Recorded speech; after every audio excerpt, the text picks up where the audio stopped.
In a dramatic twist of events, the French company Air France's decision to suspend all its flights to Mali, Burkina Faso and Niger, aiming to apply pressure to local authorities, has spectacularly backfired. You see, the airline burned its wings, involving itself in political matters, siding with its government in applying pressure and challenging these African nations during the diplomatic tensions with Paris.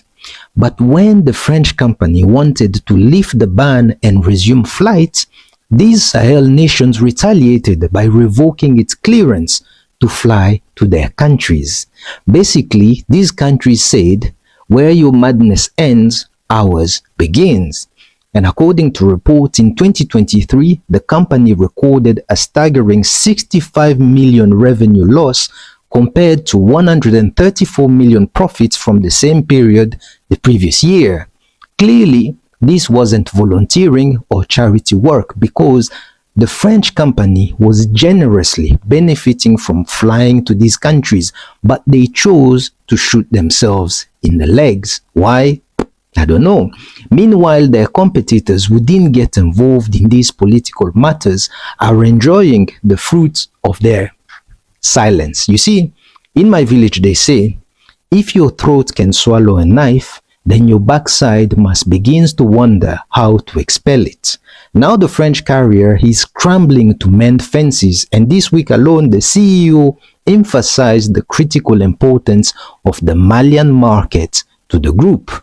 Like they say in Côte d'Ivoire, si tu empruntes le chemin de Je m'en fous, tu vas te retrouver au village de Si je savais. Hi guys, welcome back to our channel. In case you're new here, my name is Maren. And I'm Maureen. Right, so in today's episode, you're going to be reacting to videos of people from TikTok who are serving it cold to France. These days, it just seems like France can't win, and it seems like they keep on shooting themselves in their foot. Right, and this being the true season of FAFO, Air France, I don't know how many of you are familiar with it. They had ceased their operations in West African countries, and right now they wanted to come back because they have experienced a massive loss of capital. Air France thought they were punishing the Sahel region, only to find out that this punishment was only landing on their doorstep. But before we talk too much, guys, let's just watch this clip and then we come back and talk about it. Also, remember to leave us a comment on what you think about this episode, and consider subscribing if it's your first time here. Let's watch and then we come back and discuss. Take a look at this. So Air France are now begging Africans to patronize them. So they have lost $65 million after being chased by Sahel countries, that is Burkina Faso, Mali and Niger, and they are now begging Africans, please patronize us, please patronize us. Even if we don't have to relate as countries, let's do business. Let's do business. Come on. Really? You know, in my last video, I said that France is broke. I said that France is becoming broke. Many people didn't believe what I said, but a lot of people agreed. Now, I want you to watch this. Do you know that France makes about $500 billion out of Africa every year? And this video confirms it. Watch it. Is it true most of France's financial wealth right now is still built on $500 billion a year? Wow. From Africa. From Africa. Wow. 500. That's a lot. And of is money. it true? Do you hear that? Do you hear that?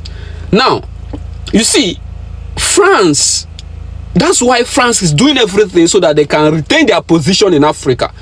They have been sponsoring a lot of propaganda, sponsoring a lot of, like, trying to please, trying to do everything to remain in Africa because they know how much they are making. Air France announced their the resumption of their flights operations in Mali, right? Because they were suspended, you know, with all that's been going on, with the soldiers not wanting to leave and all the, you know, all of that. So I don't know who they were speaking with in Mali, or who gave them the impression that they can go ahead and just announce that, because as me go, I was like, my friend, what? Move! Your flights are still suspended. Oh, who gave you authorization? Because I didn't. You will fly when I say so. Why is France so pressed Why are they so obsessed with flying into Mali? We don't trust you. We don't trust you because Macron is probably on that plane. Macron is behind it somewhere. We don't trust you or him. It's not by force. To fly in somebody's country is not by force. Talking about something we are going to resume. My friends, you are still suspended. Anybody that is against Burkina Faso, against Mali, in fact against all the Sahel countries for chasing away France, I don't know what is wrong with them in their head, especially Africans. Because I've seen a lot of video, even one old man that has been criticizing Burkina Faso back and front. I don't even understand it. You know, they say wisdom doesn't come with old age. To be honest, some people can be foolish from the beginning to the end. Just look at this. France, almighty France, that's always maltreating Africa. I can remember vividly, was it 2004 or 2014, that Nigeria threatens to ban Air France from coming to Nigeria because of the way they were treating Nigerians and other black people. That was 2014. And Nigeria, they banned it. They banned Air France then. They banned Air France. If you can check it, it's online. Nigeria banned Air France then. Now, when I said that last time, I said that they are broke because Chad and Senegal chased them away, but they didn't react. They never react. They are even broke to maintain their air base, because normally they're supposed to, like, you know, Macron supposed to like make a speech condemning what Senegal did and what Chad did, but he never came out to make any speech, right? It's now time for them to negotiate very well, for them to do business with Africa. They're not begging Africans. You see, power. Nobody has the monopoly of power. It can be yours today. Remember, tomorrow it can be the next person. So I would love to know what you think in the comment section. See you in the next video. Air France lost $65 million because of their arrogance. They are now blaming the Sahel leaders. And yeah, they are crying because they are losing a lot of money. So when coup d'etats happened in Mali, Burkina Faso and Niger, these leaders, you know, they want the better for their citizens. They want the better for Africans. They want equality with France, because arrogant France, they don't know that. They do not want that. They think that they own Africa. So France says that we are going to pull most of our companies out because now you have a dictatorship. Unless you guys are from power, we will not resume our flights. And they also close, you know, a lot of their different institutions in the name of the so-called democracy. So once they did that, Air France also says that, you know, we are going to stop flights for the meantime to countries like Mali, Burkina Faso and Niger. Then after they did that, Mali, Burkina Faso and Niger want to negotiate with them, you know, to resume their flights as soon as possible. But they says no. So what they did is that these countries went ahead, you know, to open their own airlines, Mali, Burkina Faso and Niger.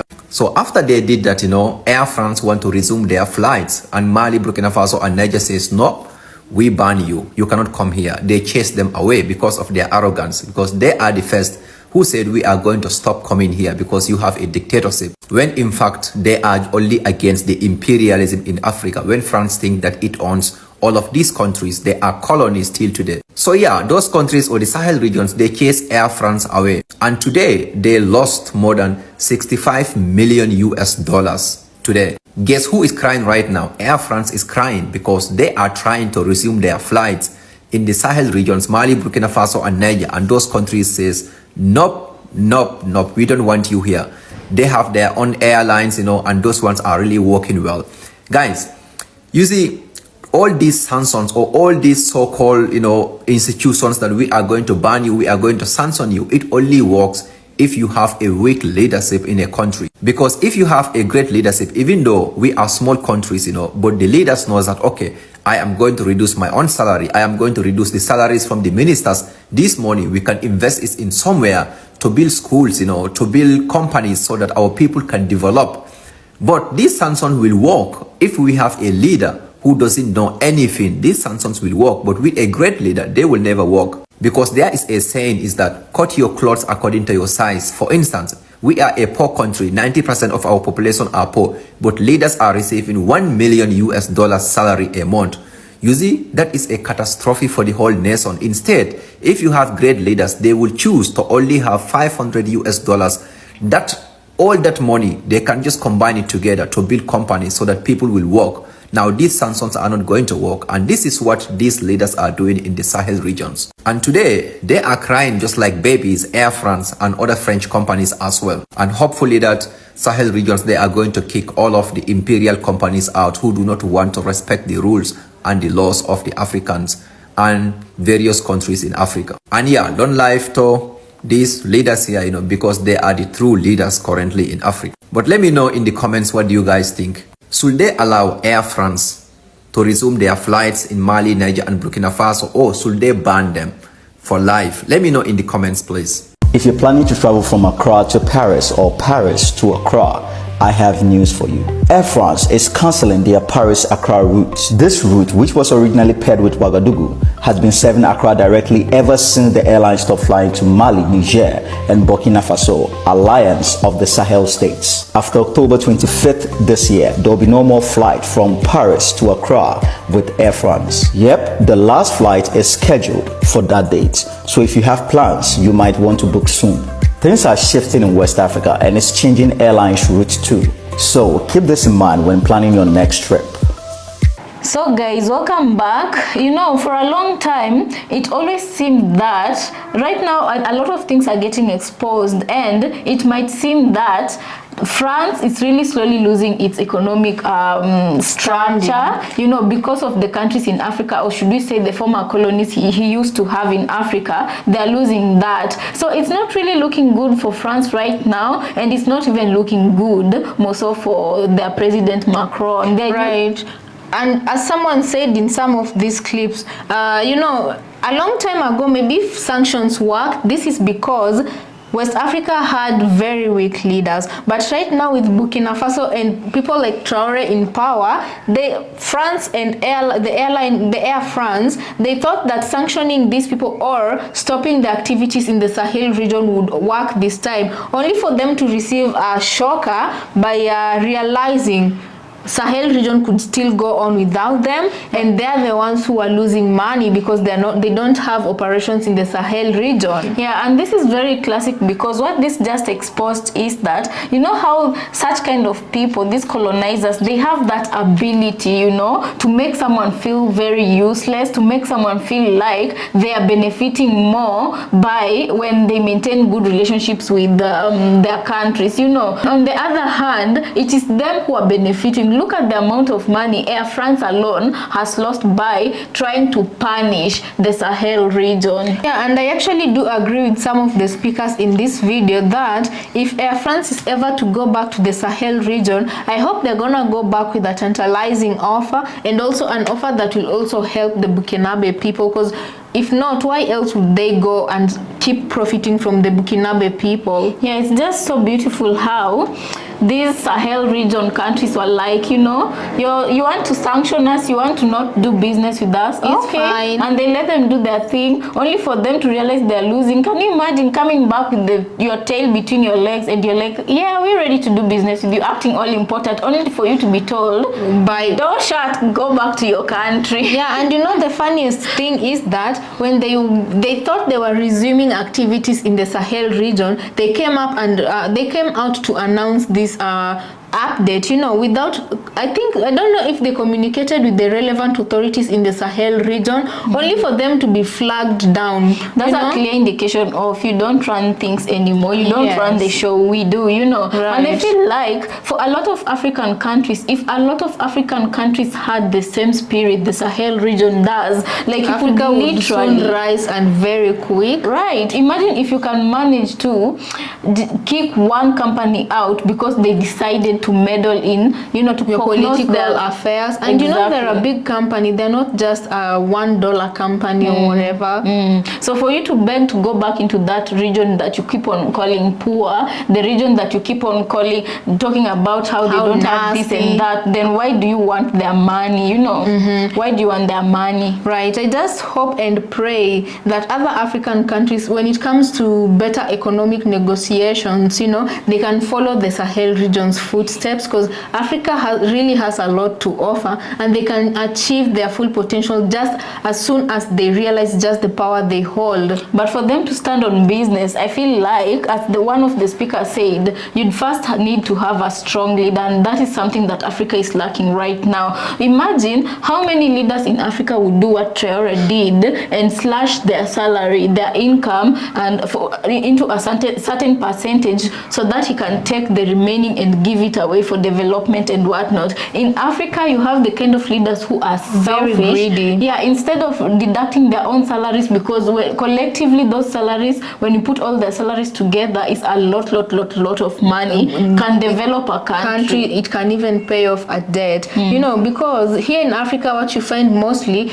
these African leaders, most of them, what they do, they slash civil servants' salaries and add on to whatever they are getting. You have members of parliament who are being paid huge amounts of money for what exactly? And then you go out there to borrow money that does not even end up in the development you claim to be bringing into your own countries, but it ends up in personal pockets, you know. And I'm like, you know, like, what period of time did Ibrahim Traore take to raise funds and bring developments, build schools in his countries without the help of you know who? So can it not be done here in Africa? And we have such leaders that, instead of thinking the way, a progressive mindset the way Traore has, and thinking about your country and the love of your country and your people, instead they are self-centered, and they're thinking about, if someone, you know, a foreign corporation comes in and wants to do something in that country,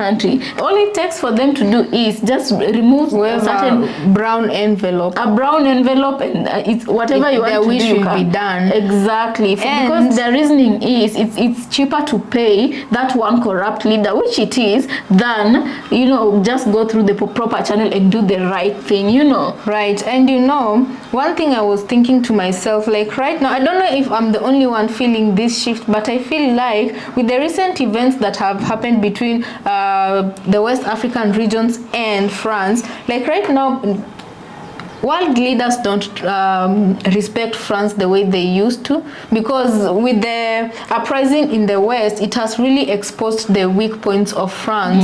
Even Africans don't respect France anymore, not like they used to. So I don't know if I'm the only one. Yeah, this is just the beginning, and France is gonna get to such a point where, because if they don't re-strategize, their downfall will be humiliating and bad. Right. Whether they will come to the glory they once had, I really don't know, but yeah, they should really evaluate. And this just proves that we live in different times. It's no longer how it used to be, because there was a time where France would just back orders, and its former colonies, yeah, and its former colonies would, you know, rush to hear what France has to say. If they say jump, they ask how high. But right now, France is like a flying insect on the wall, you know. Right. So guys, let us know what you think about this episode, and also consider subscribing if you're new to this channel, and we'll see you on our next episode.